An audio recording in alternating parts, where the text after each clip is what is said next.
The festive season has only just begun and already more than 500 people have died on South Africa's roads. The cost of keeping the lights on, Eskom has suffered after tax losses of a whopping 55 billion rand. Rubella is back. How do we make sure we don't get it? And a combined more than 500 years in jail for the 51 men who raped Giselle Pelicot. Hello, I'm Jane Dutton. This is Eyewitness News. More than 380,000 people are expected to travel by air between now and Christmas Eve. Airports Company South Africa's projections suggest that nearly 260,000 of these will be domestic travellers, while 120,000 are expected to be international passengers. And we're requesting passengers to arrive in this instance for this peak season 3 hours before. And the 3 hours is for international. Just that additional hour is able to help us ease the big numbers that are coming through. The plea for domestic is to ask passengers to arrive 2 hours before. The CEO also advised people to get to the airport much earlier than usual. Transport Minister Barbara Creecy says road accident fatalities have increased by 3% in the country compared to the same time last year. 512 fatalities since the 1st of December is a terrible number. And what is equally terrible is that half that number, over 250 people, are pedestrians. The minister says national and provincial traffic police will now be divided equally and deployed at hotspots throughout the country. The National Health Department has introduced the Rubella vaccine for children aged 6 and 9 months. That follows confirmation by the National Institute for Communicable Diseases of a Rubella outbreak in South Africa. The outbreak is primarily affecting children under 10 and pregnant women. Symptoms of the viral infection include fever, rash, runny nose, red eyes, and cough. NICD pathologist Dr. Kerrigan McCarthy says if a pregnant woman comes into contact with an infected person, she should seek urgent, immediate help. South Africa is currently experiencing an outbreak of rubella infection, predominantly in children under the age of 10. Rubella is a mild infection in children. It presents with fever and a rash. However, the reason rubella is of concern is that infection in a pregnant woman who's in her first trimester of pregnancy may lead to a syndrome called congenital rubella syndrome. Fetuses infected with rubella while they are still in utero may be born with congenital abnormalities.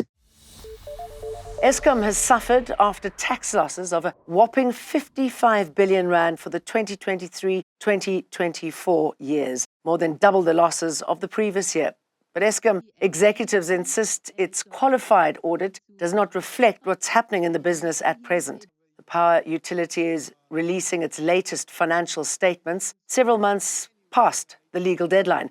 In a year of more than 329 load-shedding days, Eskom says the 2023 financial year that ended on the 31st of March will be the last of its darkest days, both in keeping the lights on and in terms of its financial performance.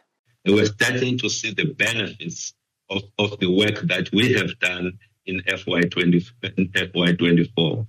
The performance this current financial year has improved quite a lot. We have had, as many of you have experienced, I don't have to tell you this, no load shedding. In the first 6 months, we had 250 days of no load shedding. And in terms of savings on the diesel spend, there was a 12 billion rand of savings. And we expect at the end of this current financial year to be turning a profit of over 10 billion rand. If you're in the mother city, the city of Cape Town has identified Jakes Gerwel Drive as the #1 hijacking hotspot. Metro law enforcers have urged motorists to be vigilant while travelling this stretch of roadway where smash and grabs are common too. We have additional teams deployed, and some of these staff will find themselves also deployed at those extra hotspots to deal with those smash and grabs. We're using our eye in the sky to monitor those smash and grab hotspots so that we can pursue the perpetrators into the areas. And in France, Dominique Pellicot has been sentenced to 20 years imprisonment for committing and orchestrating the mass rape of his now ex-wife, Gisèle Pellicot, with dozens of strangers who he recruited online. Pellicot, who has already confessed to the crimes, was found guilty by the court in Avignon today. The 72-year-old admitted to drugging his ex-wife for almost a decade so that he and 50 other men aged 27 to 74 could rape her. The 50 other strangers have been handed down judgments alongside him, with sentences ranging from 5 to 13 years. Comply or face demolition. That is a warning to spaza owners. Gauteng Finance MEC Lebogang Maile says structures built on critical infrastructure not only threaten spatial and economic development in the province, but pose a risk to the safety of communities as well. Municipalities have been encouraged to issue notices of correction to the owners.